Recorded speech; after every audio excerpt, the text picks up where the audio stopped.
ಆಕಾಶವಾಣಿ ಮಂಗಳೂರು ಕಿಸಾನ್ ವಾಣಿ.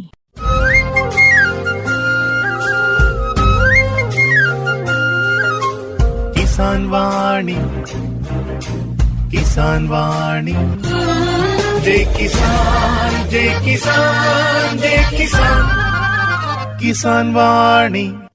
ಈ ಕಾರ್ಯಕ್ರಮದ ಪ್ರಾಯೋಜಕರು ಕೃಷಿ ಹಾಗೂ ರೈತ ಕಲ್ಯಾಣ ಸಚಿವಾಲಯ, ಭಾರತ ಸರ್ಕಾರ. ಪ್ರಧಾನಮಂತ್ರಿ ಕಿಸಾನ್ ಮಾನ್ಧನ್ ಯೋಜನೆ ಸಿಗುವುದು ಪೆನ್ಷನ್ನ ಆಸರೆಯು, ಆಗದು ನಿರಾಸರೆ ಇನ್ನು, ಸಿಗುವುದು ಸಂತಸದ ಕ್ಷಣವು, ಕಳೆಯುವುದು ಸುಖದಿಂದ ವೃದ್ಧಾಪ್ಯ ರಕ್ಷಿತ ಆಗುವ ಅನ್ನದಾತ ಸುರಕ್ಷಿತ ಆಗುವ ಅನ್ನದಾತ.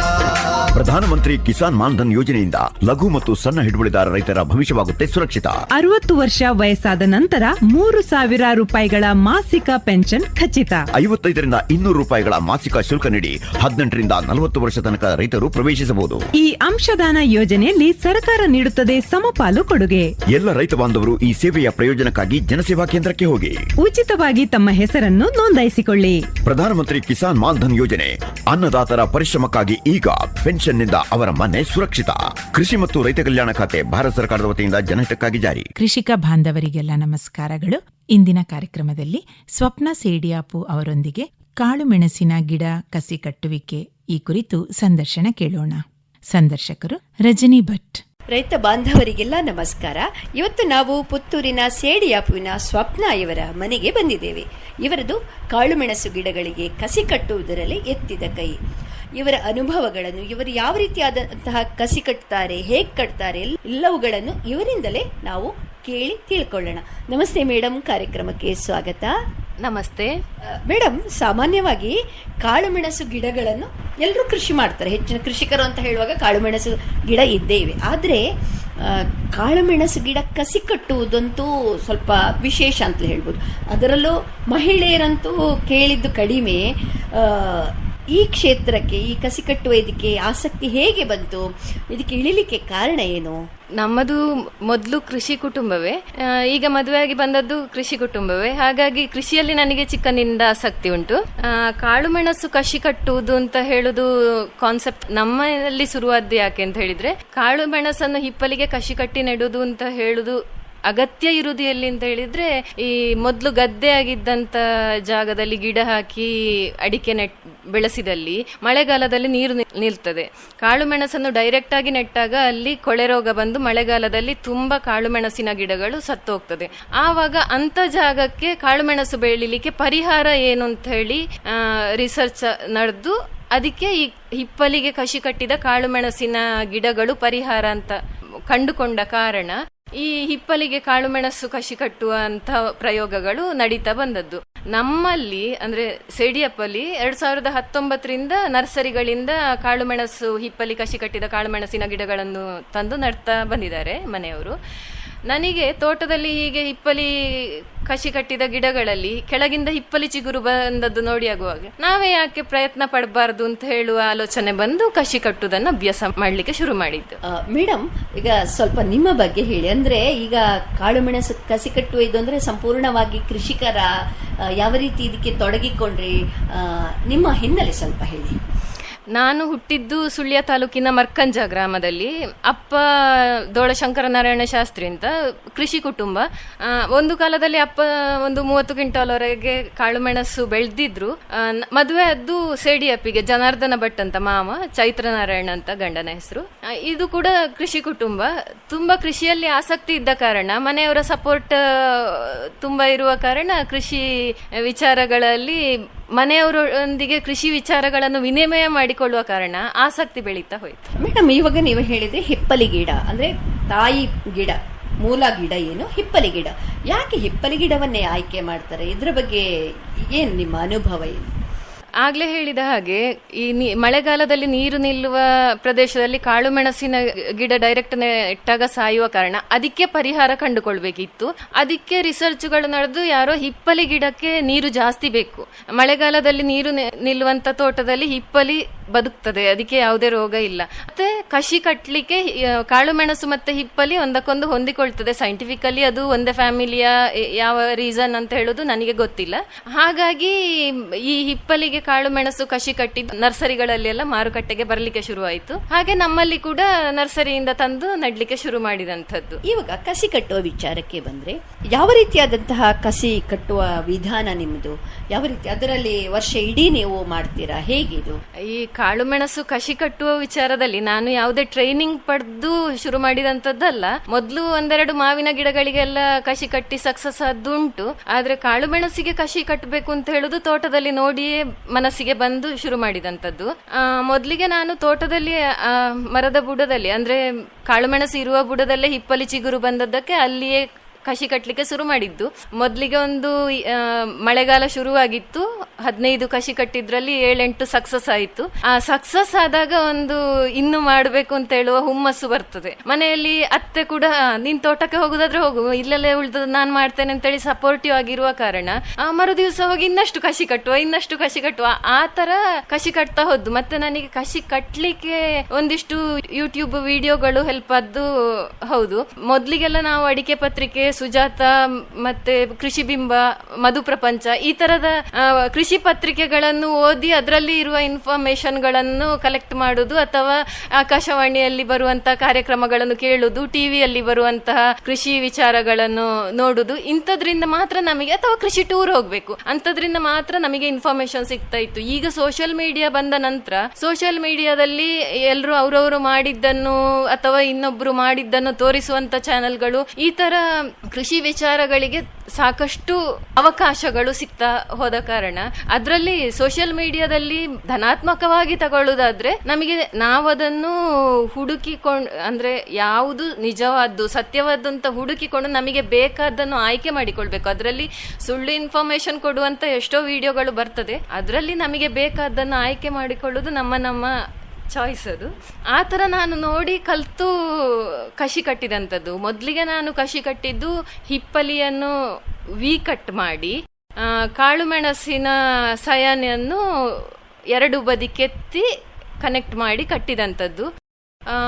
ನಂತರ ನನಗೆ ಯಾಕೆ ಬೇರೆ ಬೇರೆ ತರ ಇದನ್ನು ಪ್ರಯೋಗ ಮಾಡಬಾರ್ದು ಅಂತ ಅನಿಸಿ ಹಿಪ್ಪಲಿ ಗಿಡವನ್ನು ಸೈಡ್ಗೆ ಎತ್ತಿ ಕಾಳು ಮೆಣಸನ್ನು ಸಿಗ್ದು ಹಾಗೆ ಕಸಿ ಕಟ್ಟಿದೆ. ಸಕ್ಸಸ್ 2 ಸಕ್ಸಸ್ ಆಗ್ತದೆ. ಆದ್ರೆ ಅನುಭವಸ್ಥರು ಹೇಳಿದ್ದೆಂತ ಅಂತ ಹೇಳಿದ್ರೆ, ಈ ಹಿಪ್ಪಲಿಯನ್ನು ವಿ ಕಟ್ ಮಾಡಿ ಮೇಲಿಂದ ಸಯಾನನ್ನು ಕೆತ್ತಿ ಇಟ್ಟದಂಥದ್ದು ಮಳೆಗಾಲದಲ್ಲಿ ನೀರು ಆ ಭಾಗದಲ್ಲಿ ಒಳಗಡೆ ಹೋಗಿ ಕೊಳೆಯುವ ಚಾನ್ಸಸ್ ಇರ್ತದೆ ಅಂತ, ಅದೊಂದು ಡ್ರಾಬ್ಯಾಕ್ ಉಂಟು ಅಂತ. ಅದು ಹೌದು, ಸ್ವಲ್ಪ ಮಟ್ಟಿಗೆ ನಾವು ನರ್ಸರಿಯಿಂದ ತಂದು ನೆಟ್ಟ ಗಿಡಗಳಲ್ಲಿ ಅಂದ್ರೆ ಸುಲಭ ಆಗುದು ಯಾವಾಗ್ಲೂ ಈ ವಿಧಾನದಲ್ಲಿ ಕಸಿ ಕಟ್ಟುದು ಬೇಗ ಆಗ್ತದೆ. ಟೈಮ್ ವಿ ಕಟ್ ಅದು ಬೇಗ ಕಟ್ಲಿಕ್ಕೆ ಆಗ್ತದೆ, ಹಿಡ್ಕೊಳ್ಳಿಕ್ಕೆ ಬ್ಯಾಲೆನ್ಸ್ ಎಲ್ಲರಿಗೂ ಸಾಮಾನ್ಯ. ಟೈಮ್ ಕಡಿಮೆ ಸಾಕಾಗುವ ಕಾರಣ ನರ್ಸರಿಗಳಲ್ಲಿ ಸಿಗುವ ಗಿಡಗಳೆಲ್ಲ ಅದೇ ತರ ಇರ್ತದೆ. ಅದರಲ್ಲಿ ಕೆಲವು ಮಳೆಗಾಲದಲ್ಲಿ ನಾವು ಈ ಬೆಳವಣಿಗೆ ಆಯ್ತು, ಇನ್ನದರ ಪ್ಲಾಸ್ಟಿಕ್ ತೆಗಿಬಹುದು ಅಂತ ತೆಗೆದ ನಂತರ ಮಳೆಗಾಲದಲ್ಲಿ ನೀರು ಹೋಗಿ ಅಂಟಿಕೊಂಡದ್ದು ಬಿಡುದು, ಅಥವಾ ಆ ಭಾಗದಲ್ಲಿ ನೀರು ಹೋಗಿ ಕೊಳಿಲಿಕ್ಕೆ ಶುರುವಾಗುದು, ಇಂಥ ಸಮಸ್ಯೆಗಳು ಬರ್ತದೆ. ಆದ್ರೆ ಅದಕ್ಕೆ ಈ ಕಸಿ ಕಟ್ಟಿದ ವಿಧಾನ ಮಾತ್ರ ಕಾರಣ ಅಂತ ಹೇಳಲಿಕ್ಕೆ ಬರುದಿಲ್ಲ. ಅದಕ್ಕೆ ಈ ಕಸಿ ಕಟ್ಟುವಾಗ ಹಿಪ್ಪಲಿ ಮತ್ತೆ ಸಯಾನು 2ರ ಬೆಳವಣಿಗೆ ಎಷ್ಟಾಗಿತ್ತು, ಅಂದ್ರೆ ಆದಷ್ಟು ಹಿಪ್ಪಲಿ ಎಳೆ ಗಿಡಕ್ಕೆ ಕಸಿ ಕಟ್ಟಿದಷ್ಟು ಅದು ಅಂಟಿಕೊಳ್ಳುವುದು ಹೊಂದಾಣಿಕೆ ಜಾಸ್ತಿ ಸಯಾನು ಮತ್ತೆ ಇದ್ರದ್ದು. ಆವಾಗ ಅಲ್ಲಿ ಗ್ಯಾಪ್ ಇರುವುದಿಲ್ಲ, ಮಳೆಗಾಲದಲ್ಲಿ ನೀರು ಹೋಗುದಿಲ್ಲ. ಸಣ್ಣ ಏಜ್ ಅಂದ್ರೆ ಹಿಪ್ಪಲಿ ಮತ್ತು ಸಯಾನು 2 ಎಳೆದಾಗಿದ್ದಾಗ ಅದು ಮುಂದಕ್ಕೆ ಆ ಕಸಿ ಕಟ್ಟಿದ ಭಾಗದಲ್ಲಿ ಗ್ಯಾಪ್ ಇರುವುದಿಲ್ಲ, ನೀರು ಹೋಗುದಿಲ್ಲ, ಸಮಸ್ಯೆ ಬರುವುದಿಲ್ಲ. ಮತ್ತೆ ತುಂಬಾ ಪ್ರಯತ್ನಗಳನ್ನು ಮಾಡಿದ್ದೇನೆ. 2 ಡಬಲ್ ಸಯಾನ್ ಇಟ್ಟು ಕಸಿ ಕಟ್ಟುದು, ಇದೆಲ್ಲ ಸಕ್ಸಸ್ ಆಗ್ತದೆ. ಆದ್ರೆ ಏನಾಗ್ತದೆ ಅಂತ ಹೇಳಿದ್ರೆ, ನಾವು ಡಬಲ್ ಸಯಾನ್ ಇಟ್ಟು ಕಸಿ ಕಟ್ಟಿದ್ರೆ ಅದು 2 ಗಿಡ ಮೇಲೆ, ಕಾಳುಮೆಣಸಿನ ಗಿಡ 2 ಮೇಲೆ ಹೋಗುವಾಗ ಅದಕ್ಕೆ ಆಹಾರ ಕೊಡುದು ಒಂದೇ ಹಿಪ್ಪಲಿ ಗಿಡ ಆಗಿರ್ತದೆ. ಅದರ ಬೇರುಗಳಲ್ಲಿ 2 ಗಿಡಕ್ಕೂ ಆಹಾರ ಸಪ್ಲೈ ಆಗ್ಬೇಕಾಗ್ತದೆ. ಇಂಥದ್ದೆಲ್ಲ ಸಮಸ್ಯೆಗಳು ಉಂಟು. ಬೆಳವಣಿಗೆಗೆ ಅದು ಪೂರಕ ಆಗುವುದಿಲ್ಲ ಅಂತ ನನ್ನ ಅಭಿಪ್ರಾಯ. ಮತ್ತೆ ಅದೇ ತರ ಕಸಿ ಕಟ್ಟಿ ಅದರಲ್ಲಿ ಸಕ್ಸಸ್ ಕಂಡವರು ಇದ್ದಾರೆ. ಹಾಗಾಗಿ ಅದು ಹೇಗೆ ಅಂತ ಹೇಳಿದ್ರೆ ಅವರವರ ಪ್ರಯತ್ನ, ಮತ್ತೆ ಕೆಲವು ಜಾಗಗಳನ್ನು ಹೊಂದಿಕೊಂಡು ಭೌಗೋಳಿಕವಾಗಿ ಕೂಡ ಅದು ಹೇಗೆ ಹೊಂದಿಕೊಳ್ತದೆ ಅಂತ ಹೇಳುವುದನ್ನು ನೋಡಿಕೊಳ್ಬೇಕು. ನಾನು ಇನ್ನೊಂದು ವಿಧಾನದಲ್ಲಿ ಕಸಿ ಕಟ್ಟಿದ್ದು ಇದೆ. ನನಗೆ ಅಪ್ಪನ ಭಾವ ಒಬ್ರು ಸೈಂಟಿಸ್ಟ್ ಆಗಿದ್ದವರು, ಈಶ್ವರ ಭಟ್ ಅಂತ. ಅವರು ಹೇಳಿದ್ದೆ ಅಂತ ಹೇಳಿದ್ರೆ, ಒಂದು ಹಿಪ್ಪಲಿ ಕಸಿ ಕಟ್ಟಿದ ಕಾಳುಮೆಣಸಿನ ಬಳ್ಳಿಯಲ್ಲಿ ಸಾಮಾನ್ಯವಾಗಿ ಡೈರೆಕ್ಟ್ ನೆಟ್ಟೋದಕ್ಕಿಂತ ಇಳುವರಿ ಕಡಿಮೆ. ಇಳುವರಿ ಜಾಸ್ತಿ ಮಾಡ್ಲಿಕ್ಕೆ ಮತ್ತು ಶೀಘ್ರ ಸೊರಗು ರೋಗ ಬರುವುದು ಜಾಸ್ತಿ. ಅದನ್ನು ಕಡಿಮೆ ಮಾಡ್ಲಿಕ್ಕೆ ಎಂತ ಪರಿಹಾರ ಅಂತ ಅವ್ರು ಹೇಳಿದ್ರು ಅಂದ್ರೆ, ಹಿಪ್ಪಲಿಯಿಂದ ಕೆಳಗಡೆ ಚಿಗುರು ಬರ್ತದೆ, ಆ ಚಿಗುರನ್ನು ಮೇಲ್ಗಡೆ ಬಂದ ರನ್ನರ್ ಬಳ್ಳಿಗಳಿರ್ತದೆ ಅದರಲ್ಲಿ, ಅದಕ್ಕೆ ಡಬಲ್ ಕನೆಕ್ಷನ್ ಕೊಡ್ತಾ ಹೋಗುದು. ಒಂದು ಗಿಡಕ್ಕೆ ಆತರ ಅಡಿಕೆ ಮರದಲ್ಲಿರುವ ಒಂದು ಗಿಡಕ್ಕೆ 7 ಕನೆಕ್ಷನ್ ಕೊಟ್ರೆ ಶೀಘ್ರ ಸೊರಗು ರೋಗ ಬರುದಿಲ್ಲ. ಈ ತರ ಕೇರಳದಲ್ಲಿ ಅವರು ಮೊದಲು ಇದ್ದ ಕಡೆ ಮಾಡಿ ಸಕ್ಸಸ್ ಆಗಿದ್ದಾರೆ, ನೀನು ಪ್ರಯತ್ನ ಪಡು ಅಂತ ಹೇಳಿದ್ರು. ಅದನ್ನು ಮಾಡಿದ್ದೀರಾ ಮೇಡಮ್? ಈಗ ಅವರು KV ಅವರ ವಿಜ್ಞಾನಿಯ ಮಾತಿನ ಹಾಗೆ ನೀವು ಅದನ್ನು ಪ್ರಯತ್ನ ಮಾಡಿದ್ರೆ ಏನಾಯ್ತು? ಹೌದು, ಆ ತರ ನಾನು ಕಸಿ ಕಟ್ಟಿದ್ದೇನೆ. ಒಂದಕ್ಕೆ 7 ಕನೆಕ್ಷನ್ ಆಗ್ಲಿಲ್ಲ. ಅದು ನಮಗೆ ಕೆಳಗಿಂದ ಹಿಪ್ಪಲಿ ಚಿಗುರು ಎಷ್ಟು ಬರ್ತದೆ ಹಾಗೆ ನೋಡಿಕೊಂಡು, ಮತ್ತೆ ರನ್ನರ್ ಬಳ್ಳಿ ಚಿಗುರುಗಳು ಬಂದ ಹಾಗೆ ಅದಕ್ಕೆ ಜಾಯಿಂಟ್ ಮಾಡಿಕೊಂಡು ಗಿಡ ಬೆಳವಣಿಗೆ ಹೊಂದಿದಾಗೆ ಪ್ರತಿ ವರ್ಷ ಮಾಡಿಕೊಂಡು ಹೋಗ್ಬೇಕಾಗ್ತದೆ. ಈಗ ನಾನೊಂದು ಕೆಲವು ಗಿಡಗಳಿಗೆ ನಮ್ಮಲ್ಲಿ 6ರವರೆಗೆ ಕನೆಕ್ಷನ್ ಕೊಟ್ಟಿದ್ದೇನೆ.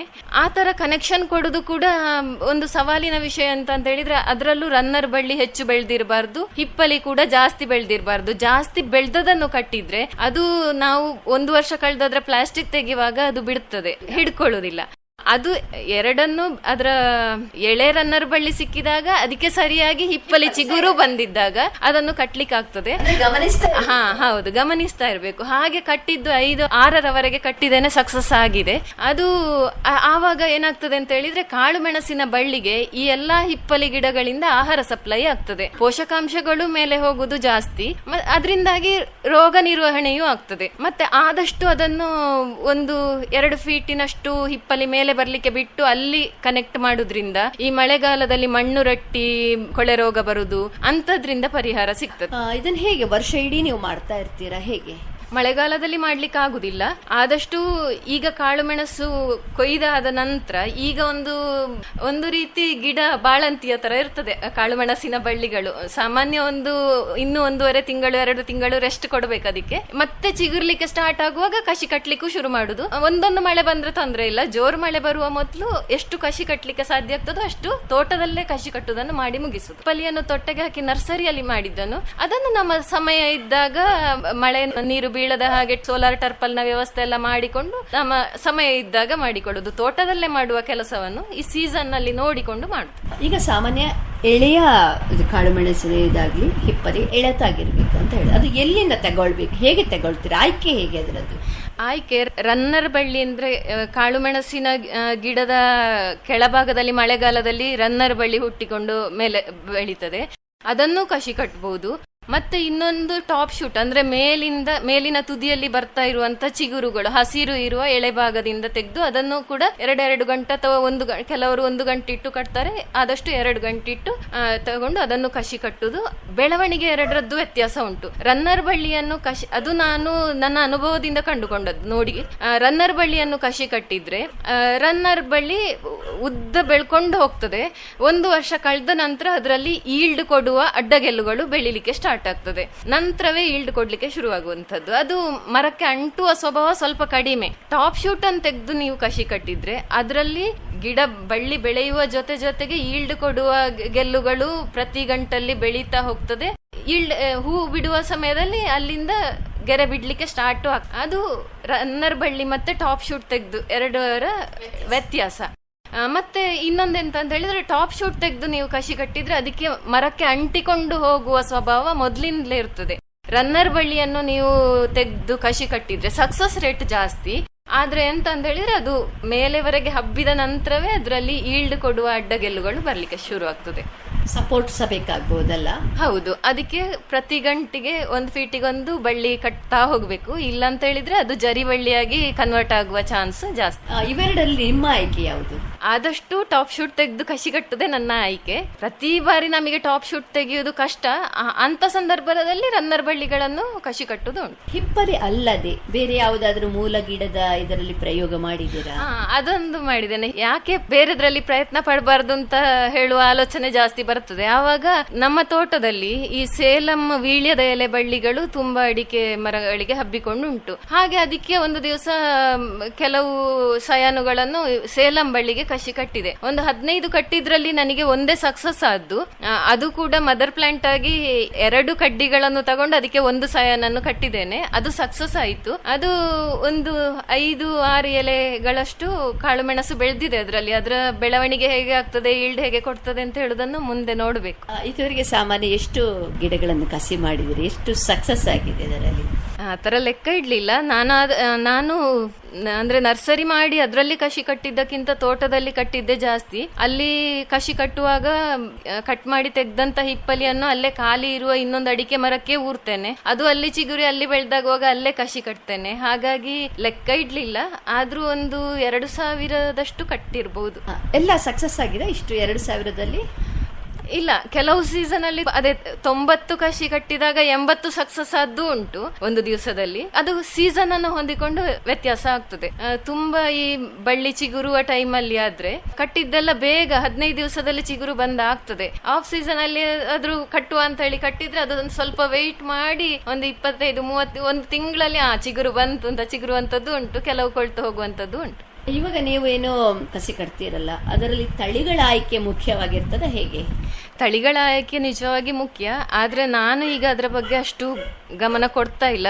ನಮ್ಮ ತೋಟದಲ್ಲಿ ಒಳ್ಳೆ ಈಲ್ಡ್ ಕೊಡುವ ಹಳೆ ಬಳ್ಳಿಗಳು ಯಾವುದುಂಟು ಅದರಿಂದಲೇ ಸಯಾನುಗಳನ್ನು ಆಯ್ಕೆ ಮಾಡಿ ಕಸಿ ಕಟ್ತಾ ಇದ್ದೇನೆ. ತುಂಬಾ ವೆರೈಟಿ ಇರುವ ಕಾರಣ ಮುಂದೆ ತೋಟದಲ್ಲಿ ಎಲ್ಲ ಒಮ್ಮೆ ಕಾಳು ಮೆಣಸಿನ ಬಳ್ಳಿ ತುಂಬಿದ ನಂತರ ಮತ್ತೆ ಬಹುಶಃ ತಳಿಗಳ ಆಯ್ಕೆ ಬಗ್ಗೆ ಆಲೋಚನೆ ಮಾಡ್ತೇನೆ. ಅಲ್ಲಿವರೆಗೆ ತಳಿಗಳ ಆಯ್ಕೆ ಮಾಡಬಹುದು, ಆದ್ರೆ ಅಷ್ಟು ಸಯಾನುಗಳು ಸಿಗುದು ಕಷ್ಟ. ಅದನ್ನು ಕಲೆಕ್ಟ್ ಮಾಡುದು ಅಂತದ್ದೆಲ್ಲ ಅದು ಶ್ರಮದ ಕೆಲಸ, ಅಷ್ಟು ಮಾಡ್ಲಿಕ್ಕೆ ಸಮಯ ಸಿಕ್ಕುದಿಲ್ಲ. ಇವಾಗ ಯಾವ ತಳಿಗಳು ನಿಮ್ಮ ತೋಟದಲ್ಲಿ ಇವೆ? ಯಾವುದನ್ನೆಲ್ಲ ಪ್ರಯೋಗ ಮಾಡಿದ್ದು ನೀವು? ನಮ್ಮಲ್ಲಿ ಸಾಮಾನ್ಯ ಪನ್ನೀರೇ ಇರೋದು. ಅದೇ ಪನ್ನೀರು ಅದೇ ಸಯಾನುಗಳನ್ನು ಕಸಿ ಕಟ್ತಾ ಇರುವಂತದ್ದು. ಈಗ ನೀವು ಕಸಿ ಕಟ್ಟಿದ ಇದರಲ್ಲೆಲ್ಲ ರೋಗ ಬಾಧೆ ಇದೆಯಾ ಹೇಗೆ? ರೋಗ ಬಾಧೆ ಕೆಲವು, ಅದು ವರ್ಷದಲ್ಲಿ ಒಂದು 20% ಅಷ್ಟು ರೋಗ ಬಂದೇ ಬರ್ತದೆ ಸಾಮಾನ್ಯವಾಗಿ. ಅದನ್ನೆಂತ ಮಾಡ್ಲಿಕ್ಕೆ ಆಗುದಿಲ್ಲ. ಅದು ಕಾಳು ಮೆಣಸು ಅಂತಲ್ಲ, ಯಾವುದೇ ಕೃಷಿಯಲ್ಲಾದ್ರೂ ಅದೆಲ್ಲವನ್ನು ಕೃಷಿಕರು ಅನುಭವಿಸಲೇಬೇಕು. ಅದರಿಂದಾಗಿ ಹಿಂಜರಿಕೆ ಉಂಟಾಗಿ ಕೃಷಿ ನಿಲ್ಲಿಸ್ಲಿಕ್ಕಿಲ್ಲ. ರೋಗ ಬಂತ ಅದಕ್ಕೆ ಪರಿಹಾರ ಹುಡುಕ್ತಾ ಹೋಗುದು, ಹೊಸ ಗಿಡ ನೆಡ್ಬೇಕಾದಲ್ಲಿಗೆ ನೆಡುದು, ಹೊಸತು ಕಸಿ ಕಟ್ಟಬೇಕಾದಲ್ಲಿಗೆ ಕಟ್ಟುದು ಅಷ್ಟೇ. ಅಂದ್ರೆ ನೀವು ಈ ಕೃಷಿಯಲ್ಲಿ ಆಗ್ಲಿ ನಿಮ್ಮ ಈ ಕಸಿ ಕಟ್ಟುವಿಕೆದಲ್ಲೇ ತುಂಬಾ ಖುಷಿಯಾಗಿದ್ದೀರಿ? ಹೌದು. ಯಾವುದೇ ಕೆಲಸ ಮಾಡಿದ್ರು ಅದಕ್ಕೆ ನಮ್ಮ 100% ಎಫರ್ಟ್ ಕೊಡ್ಬೇಕು ಅಂತ ಹೇಳುವಳು ನಾನು. ಕಾಳು ಮೆಣಸು ಕೃಷಿಗಿಂತ ಮೊದಲು ಈ ಸ್ವಲ್ಪ ತರಕಾರಿ, ಮನೆಗೆ ಬೇಕಾದ ತರಕಾರಿ ಅಂತದೆಲ್ಲ ಮಾಡುದ್ರಲ್ಲಿ ಒಂದು ಖುಷಿ. ಸಂಜೆ ಹೊತ್ತಿಗೆ ಹೂವಿನ ಗಿಡದ ಕೆಲಸ ಮಾಡುದ್ರಲ್ಲಿ ಖುಷಿ. ಹಾಗಾಗಿ ಕೃಷಿಯ ವಿಷಯದಲ್ಲಿ ಯಾವುದೇ ವಿಷಯ ಆದ್ರೆ ಯಾವ ಕೆಲಸವನ್ನು ಮಾಡ್ತೇನೆ ಆ ವಿಷಯದಲ್ಲಿ ನನ್ನಿಂದ ಎಷ್ಟು ಸಾಧ್ಯ ಅಷ್ಟು ಎಫರ್ಟ್ ಹಾಕಿ ಕೆಲಸ ಮಾಡ್ತಾ ಇರೋದು ಅಷ್ಟೇ. ಇವಾಗ ಸಾಮಾನ್ಯವಾಗಿ ನಾವು ಕಂಡು ಬರುವಂತಹದ್ದು ನರ್ಸರಿಗಳಲ್ಲೇ ಆಗ್ಲಿ ಇಲ್ಲಿ ಆಗ್ಲಿ ಹೆಂಗಸರು ಕಸಿ ಕಟ್ತಾರೆ. ಆದ್ರೆ ಅವರಿಗೆ ಮತ್ತು ನಿಮಿಗೂ ಅಂದ್ರೆ ನೀವು ಕಂಡುಕೊಂಡಂತಹ ವ್ಯತ್ಯಾಸಗಳೆಂತ? ನರ್ಸರಿಗಳಲ್ಲಿ ಕಾಳುಮೆಣಸು ಅಥವಾ ಯಾವುದೇ ವಿಷಯದಲ್ಲಿ ಕಸಿ ಕಟ್ಟುವ ವಿಚಾರದಲ್ಲಿ ಮಹಿಳೆಯರು ತುಂಬಾ ಜನ ಸಕ್ರಿಯವಾಗಿ ಇದ್ದಾರೆ. ನರ್ಸರಿಗಳಲ್ಲಿ ಸಾಮಾನ್ಯವಾಗಿ ಕಸಿ ಕಟ್ಟುವ ಕೆಲಸಕ್ಕೆ ಹೆಂಗಸರೇ ಕೆಲಸಕ್ಕೆ ಬರುವಂತವರು ತುಂಬಾ ಜನ ಇದ್ದಾರೆ. ಅವರೆಲ್ಲ ಹೇಗೆ ಹೇಳಿಕೊಟ್ಟಿದ್ದಾರೆ, ಅವರಿಗೆ ಯಾವ ತರ ಕಸಿ ಕಟ್ಟಬೇಕು ಅಂತ ಇನ್ಸ್ಟ್ರಕ್ಷನ್ ಸಿಕ್ಕಿದೆ, ಅದನ್ನು ಮಾಡ್ತಾ ಹೋಗ್ತಾರೆ. ಅವರಿಗೆ ಒಂದು ಕಸಿಗೆ ಇಷ್ಟು ಅಂತ ಹೇಳಿ ಸಂಬಳ ಇರ್ತದೆ, ಅವರು ಬೇರೆ ಯೋಚನೆ ಮಾಡುದಿಲ್ಲ, ಅದನ್ನು ಮಾಡ್ತಾ ಹೋಗ್ತಾರೆ. ಅವರಿಗೆ ಈ ದಿವಸದಲ್ಲಿ ನಾನು ಇಷ್ಟು ಮಾಡಬೇಕು ಅಂತ ಹೇಳುವ ಟಾರ್ಗೆಟ್ ಇರ್ತದೆ. ನಾವೇ ಸ್ವಂತ ತೋಟದಲ್ಲಿ ಕಸಿ ಕಟ್ಟುವ ಕೆಲಸಕ್ಕೆ ತೊಡಗಿಸಿಕೊಂಡಾಗ ನಮಗೆ ಅದರಲ್ಲಿ ಪ್ರಯೋಗಗಳನ್ನು ಮಾಡಬಹುದು, ಅದರ ಬೆಳವಣಿಗೆಯ ವ್ಯತ್ಯಾಸಗಳನ್ನು ಕಂಡುಕೊಳ್ಬಹುದು. ಈಗ ಟಾಪ್ ಶೂಟ್ ಅಥವಾ ರನ್ನರ್ ಕಟ್ಟಿದ್ರೆ ಅದರ ಬೆಳವಣಿಗೆಯಲ್ಲಿ ಹೇಗೆ ವ್ಯತ್ಯಾಸ ಬರ್ತದೆ, ಇಂಥದ್ದನ್ನೆಲ್ಲ ಒಬ್ಸರ್ವ್ ಮಾಡಿ ನಮಗೆ ಯಾವುದು ನಮ್ಮ ಆಯ್ಕೆ ಆಗ್ಬೇಕು ಅಂತದನ್ನು ನಿರ್ಧಾರ ಮಾಡಬಹುದು. ಬೇರೆ ಬೇರೆ ಇನ್ನು ಯಾವ ಗಿಡಕ್ಕೆ ಯಾವುದರಲ್ಲಿ ಕಸಿ ಕಟ್ಟಬಹುದು ಅಂತ ಹೇಳುವ ಪ್ರಯೋಗಗಳನ್ನು ಮಾಡುವ ಅವಕಾಶ ತುಂಬಾ ಇರ್ತದೆ. ನಮ್ಮ ಸುತ್ತಮುತ್ತ ಈಗ ಆ ತರ ತೋಟದಲ್ಲಿ ತಾವೇ ಕಸಿ ಕಟ್ಟುವ, ತಮ್ಮ ತೋಟದಲ್ಲಿ ಕಸಿ ಕಟ್ಟುವ ಗೃಹಿಣಿಯರು ಇದ್ದಾರೆ.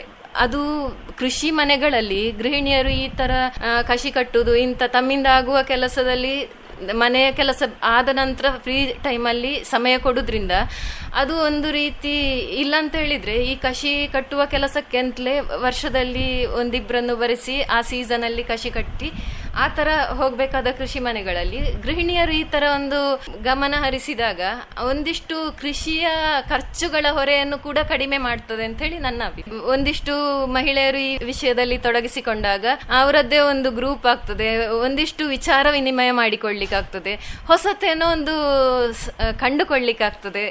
ಯಾರು ಯಾವ ವಿಚಾರದಲ್ಲಿ ಹೇಗೆ ಸಕ್ಸಸ್ ಕಂಡುಕೊಂಡಿದ್ದಾರೆ ಅದು ಇನ್ನೊಬ್ಬರಿಗೆ ಪ್ರೇರಣೆ ಆಗ್ತದೆ ಅಂತ ಹೇಳಿ ನನ್ನ ಅಭಿಪ್ರಾಯ. ಮತ್ತೆ ಇಂಥ ವಿಷಯದಲ್ಲಿ ಮನೆಯವರ ಸಪೋರ್ಟ್ ಕೂಡ ಮುಖ್ಯ. ಅಂದ್ರೆ ಆದಷ್ಟು ಮನೆಯ ಕೆಲಸಗಳನ್ನು ಒಂದು ಸಮಯ ನಿಗದಿಪಡಿಸಿದ ಸಮಯಕ್ಕೆ ಮುಗಿಸಿ ತೋಟಕ್ಕೆ ಹೋಗ್ಬೇಕು ಅಂತ ಹೇಳಿದ್ರೆ ಮಹಿಳೆಯರಿಗೆ ಮನೆಯಲ್ಲಿ ಇರುವ ಎಲ್ಲಾ ಸದಸ್ಯರ ಸಪೋರ್ಟ್ ತುಂಬಾ ಮುಖ್ಯ ಆಗ್ತದೆ. ನನಗೆ ಅಂತ ಸಪೋರ್ಟ್ ತುಂಬಾ ಅತ್ತೆ, ಮಾವ, ಮಗಳು, ಗಂಡ ಎಲ್ಲರ ಸಪೋರ್ಟ್ ತುಂಬಾ ಚೆನ್ನಾಗಿರುವ ಕಾರಣ ನಾನು ಕೃಷಿಯಲ್ಲಿ ಖುಷಿ ಕಾಣ್ತಾ ಇದ್ದೇನೆ. ಬಹಳಷ್ಟು ಖುಷಿ ಆಯಿತು ಮೇಡಮ್. ಅಂದರೆ ನಾವು ಹೊರಗೆ ಹೋಗಿ ಬೇರೆ ಕಂಪನಿಗಳಲ್ಲೂ ಈ ರೀತಿ ಕೆಲಸ ಮಾಡಿದರೆ ಮಾತ್ರ ಒಂದು ಕೆಲಸ ಅಂತಲ್ಲ, ನಮ್ಮ ಮನೆಯಲ್ಲಿದ್ದುಕೊಂಡು ಕೃಷಿಯಲ್ಲಿದ್ದುಕೊಂಡು ಸಹ ಮಹಿಳೆಯರು ಎಷ್ಟು ಸಾಧಿಸಬಹುದು ಅಂತ ನೀವು ಚೆನ್ನಾಗಿ ತೋರಿಸಿಕೊಟ್ಟಿದ್ದೀರಿ. ಈಗ ಒಂದು ವೇಳೆ ಯಾರಿಗಾದರೂ ನಿಮ್ಮಲ್ಲಿ ಕರೆ ಮಾಡಿ ಮಾತಾಡಬೇಕು, ಇದರ ಬಗ್ಗೆ ಹೆಚ್ಚಿನ ಮಾಹಿತಿಗಳನ್ನು ಪಡಿಬೇಕು ಅಂತಿದ್ರೆ ನಿಮ್ಮ ನಂಬರ್ ಸಿಗ್ಬೋದಾ?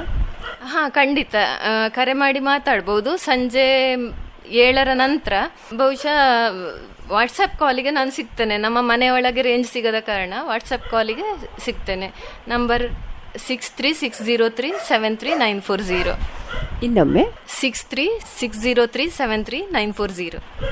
ನಿಮ್ಮ ಮುಂದಿನ ಯೋಜನೆಗಳಂದ್ರೆ ಇನ್ನು ಯಾವ ಇದರಲ್ಲಿ ನಿಮ್ಮ ಪ್ರಯತ್ನಗಳನ್ನು ಮಾಡಬೇಕು, ಇಂತಹ ಯೋಜನೆಗಳನ್ನು ಏನಾದ್ರೂ ಹಾಕಿದ್ದೀರಾ? ಹೇಗೆ ಯೋಜನೆಗಳು ಅಂದ್ರೆ ನನ್ನ ಗುರಿ ಇರುವುದು ಈಗ ತೋಟದಲ್ಲಿ ಅಂದ್ರೆ ನಮ್ಮದು ತುಂಬಾ ಕಾಳು ಮೆಣಸಿನ ವಿಚಾರದಲ್ಲಿ ತುಂಬಾ ಸಕ್ಸಸ್ ಆಗಿ ಒಂದೇ ಒಂದು ಮರ ಕಾಳು ಮೆಣಸು ಇಲ್ಲದ್ದು ಉಂಟು ಅಂತ ಹೇಳುವಂತ ಒಂದು ಪ್ರಾಯೋಗಿಕ ಅಥವಾ ಇನ್ನೊಬ್ರು ಬಂದು ನೋಡುವಂತ ತೋಟ ಇನ್ನೂ ಅಲ್ಲ.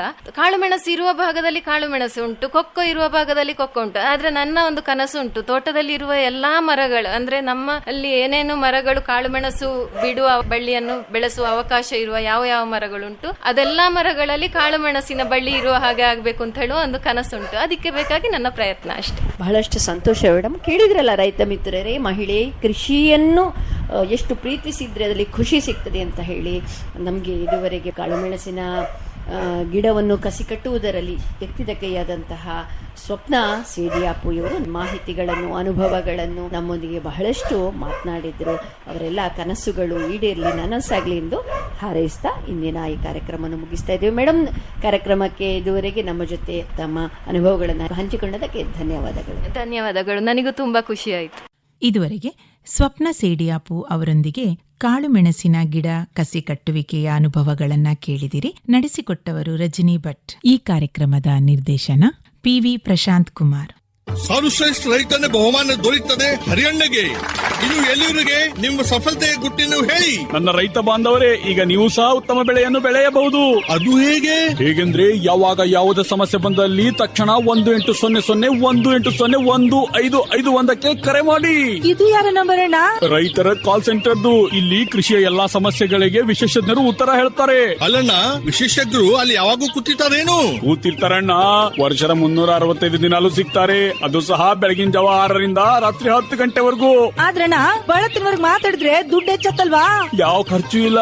ಮೊಬೈಲ್ ಅಥವಾ ಬೇರೆ ಫೋನ್ ನಿಂದ ರೈತರ ಕಾಲ್ ಸೆಂಟರ್ಗೆ ಉಚಿತವಾಗಿ ಕರೆ ಮಾಡಿ. ಸಲಹೆಗೂ ದುಡ್ಡಿಲ್ಲ. ನಿಜವಾಗ್ಲೂ. ರೈತ ಬಾಂಧವರೇ, ಕೃಷಿಯ ಸಮಸ್ಯೆಗಳಿಗಾಗಿ ನಿಮ್ಮ ಭಾಷೆಯಲ್ಲಿ ತಕ್ಷಣವೇ ಪರಿಹಾರವನ್ನು ಪಡೆಯಲು ಭಾರತಾದ್ಯಂತ ಯಾವುದೇ ಫೋನ್ ನಿಂದ ರಾಷ್ಟ್ರೀಯ ಹೆಲ್ಪ್ ಲೈನ್ ನಂಬರ್ 1-800-118-155 ಉಚಿತವಾಗಿ ಕರೆ ಮಾಡಿ. ರೈತರ ಗೆಳೆಯ, ರೈತರ ಕಾಲ್ ಸೆಂಟರ್. ಈ ಕಾರ್ಯಕ್ರಮದ ಪ್ರಾಯೋಜಕರು ಕೃಷಿ ಹಾಗೂ ರೈತ ಕಲ್ಯಾಣ ಸಚಿವಾಲಯ, ಭಾರತ ಸರ್ಕಾರ. ಇದು ಇಂದಿನ ಕಿಸಾನ್ ವಾಣಿ ಕಾರ್ಯಕ್ರಮ. ಮುಂದಿನ ಕಾರ್ಯಕ್ರಮದಲ್ಲಿ ಮತ್ತೆ ಭೇಟಿಯಾಗೋಣ. ನಮಸ್ಕಾರ.